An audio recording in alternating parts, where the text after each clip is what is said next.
welcome back to my channel. Another extremely hot and humid day outside, not very pleasant, yeah, just not very nice. I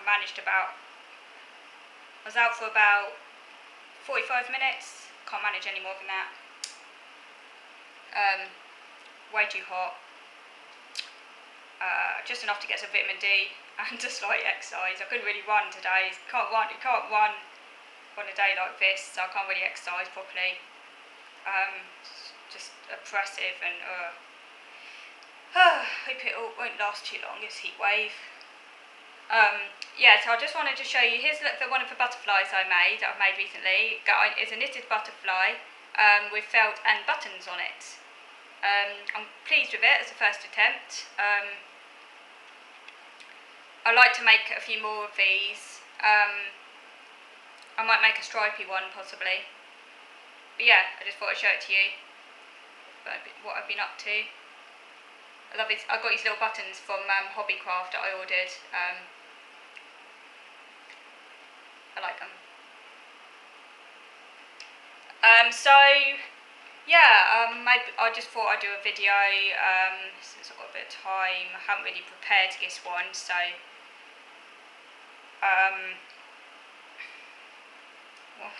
I think I was carrying on from what I was talking about last time about autism traits and things.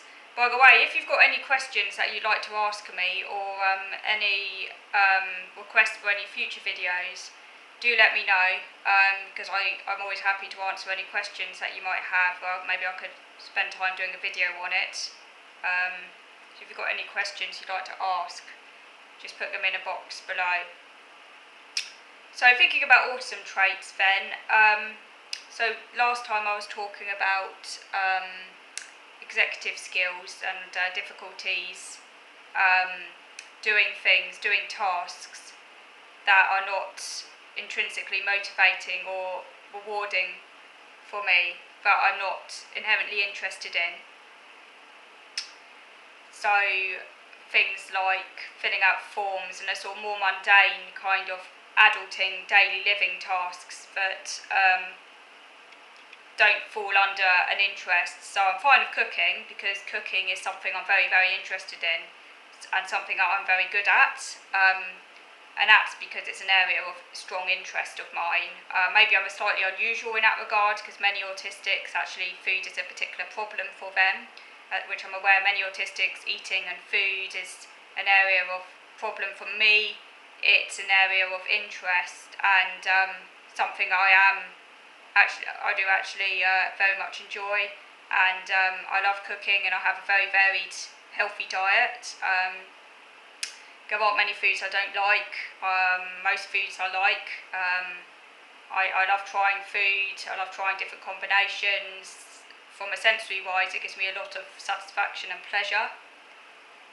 So yeah, I'm the complete opposite in that regard, I guess. So maybe I'm a bit unusual as an autistic person. I'm sure there are other autistic people who have food as a particular interest and who aren't fussy, but I do sometimes feel maybe I'm a bit of a minority among autistic people in that regard. In that food for me is an area of positive delight and satisfaction and interest.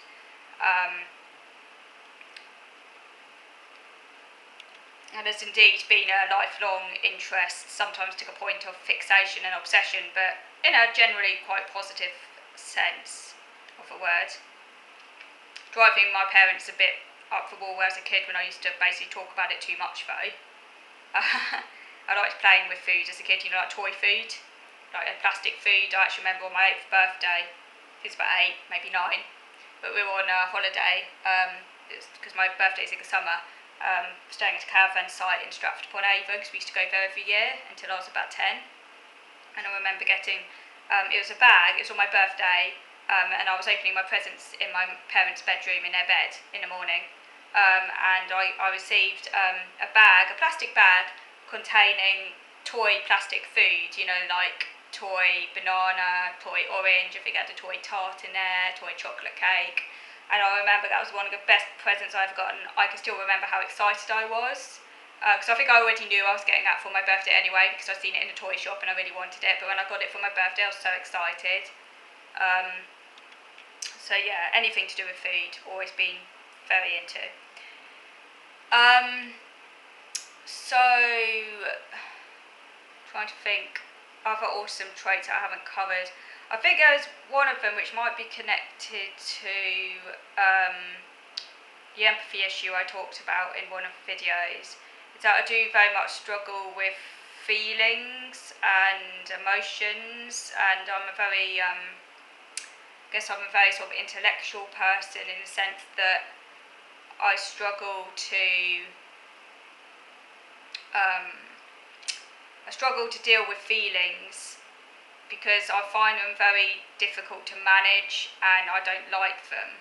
This can sometimes make me, I think, to other people appear rather like it can maybe give out the wrong impression to other people in a way that I process feelings. Is that my way of dealing with things is generally to avoid them. Again, this is not because I don't care, but about things because I do care and and I do have feelings. So it's nothing to do with that. It's just that I find feelings very difficult to deal with, particularly unpleasant feelings. So things like being upset, being sad, those sorts of negative feelings.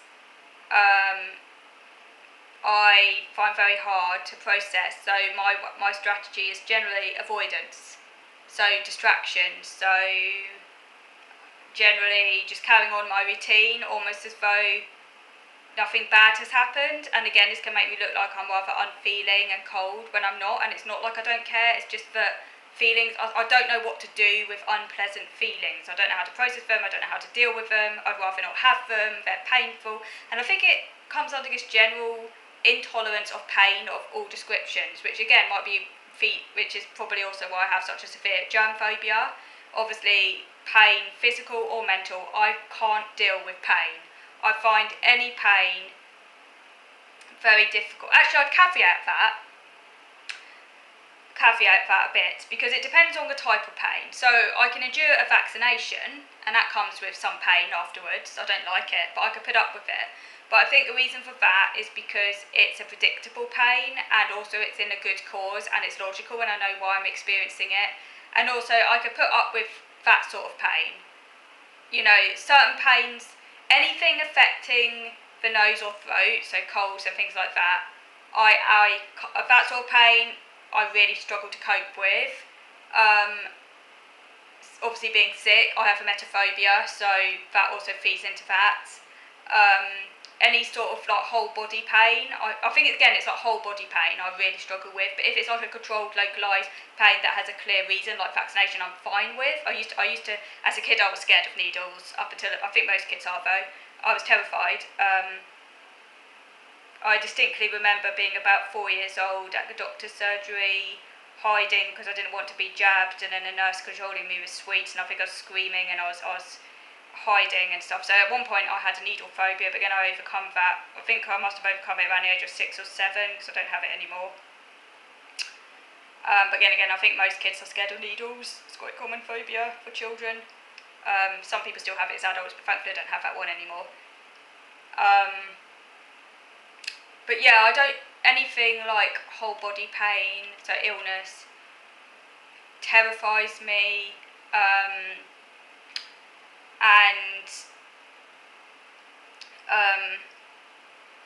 And also emotional pain as well. So as I said, I don't like being upset. No one likes being upset, obviously. No one likes being upset, but and no one likes being ill. But for me, it's such an extreme aversion to those things that I'll go to extreme lengths to avoid it. And that's the same. And the same applies to emotional pain as it does to physical pain. So I avoid illness. So that's why I have a severe germ phobia. And with COVID, obviously, that's really bad. But also I don't like experiencing emotional pain. So if bad things happen, I will block it out. I will carry on in my day as if nothing has happened, and people don't understand that. They're like, but you should be crying, you should be upset. And by the way, I do cry. I actually do cry if bad things happen. So I do have feelings. Like I will cry, basically not in front of people though, because I really hate crying in front of people. So again, that might give the impression to others that I don't have feelings, because I will pretty much very never I'll hardly ever cry in front of people. Obviously, sometimes, and if it does happen, yeah, it's embarrassing. I hate it. But I pretty much will never cry in front of people. It's very rare for me to have displays of emotion like that in front of people. I'll go to extreme lengths to try and avoid that because it makes me feel vulnerable. I hate it. I don't like people to see my emotions in that way. It feels like invasive. So yes, I will cry if something bad happens. I'll cry on my own. But again, I'll still carry on in my day as if nothing has happened.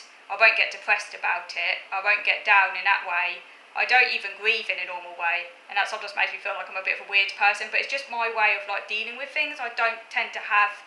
I will cry and I will be upset on my own.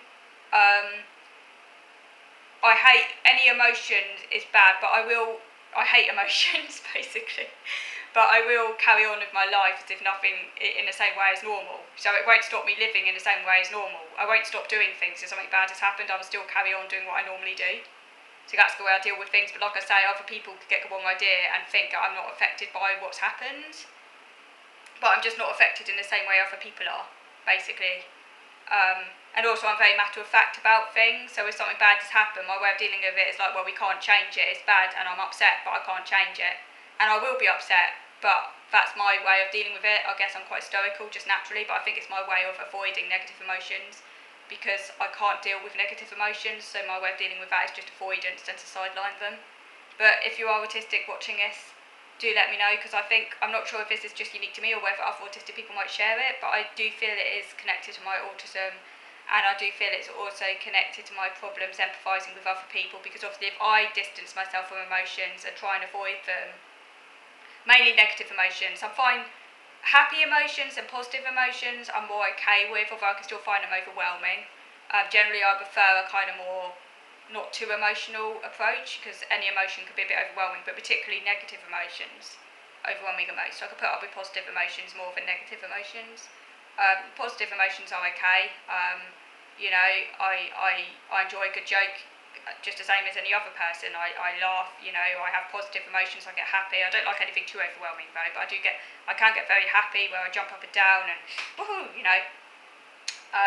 So I do have emotions, it's just that I find strong emotions, particularly negative emotions, it is mainly negative emotions I want to add, to emphasise. I can deal with positive emotions a lot easier, and I don't mind positive emotions as much. It's mainly negative emotions that I struggle with. And as I say, I think this might be why I have problems with empathy with other people, because if I sideline them and find them difficult to deal with, and it can be very hard for me to connect with other people when they have those emotions, because I don't want to know about it, because I find it off-putting. Like if someone's experiencing emotions, I don't know how to respond, I don't know how to solve them, I don't want to know, I just want to move on. I don't like emotions, I don't like anything negative like that. I just find, but it might also be because I'm dealing with so much baggage all the time anyway, so much anxiety, it's just too much, I'm already dealing with so much. I think I've just shut down from negative emotions. It's my way of coping. So it might also be because I'm an anxious person as well, but let me know. Okay, so moving on to video number 2 now.